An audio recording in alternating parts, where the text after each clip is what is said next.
দলবল নিয়ে বৃদ্ধের জমি দখল করতে গিয়ে এলাকাবাসীর কাছে গণপিটুনি খেলেন তৃণমূল নেতা। ঘটনাকে কেন্দ্র করে উত্তেজনা ছড়িয়েছে মালদার হরিশ্চন্দ্রপুরে। সোশ্যাল মিডিয়ায় সেই ছবি ভাইরাল হয়েছে।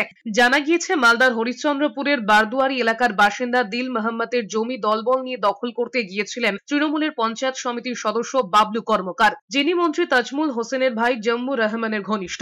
এই জম্মুর মদতেই বাড়ান্ত বাবলুর। দিল মোহাম্মদের দাবি, তিনি দীর্ঘদিন ধরে ওই এলাকায় বসবাস করেন, বৈধ কাগজপত্র রয়েছে। তারপরেও বাবলু ও তার দলবল বিভিন্ন জায়গায় জমি দখল করছে, নিজের জমি বাঁচাতে প্রতিরোধ করেছেন। বিজেপির অভিযোগ, তৃণমূলের নেতারা এইভাবেই মানুষের জমি বাড়ি দখল করছে। এদিকে সোশ্যাল মিডিয়ায় ভিডিও ছড়িয়ে পড়তে অস্বস্তিতে পড়েছে তৃণমূল। ব্লক তৃণমূলের দাবি, পুরনো ভিডিও ছড়িয়ে দলকে বদনামে চক্রান্ত করা হচ্ছে।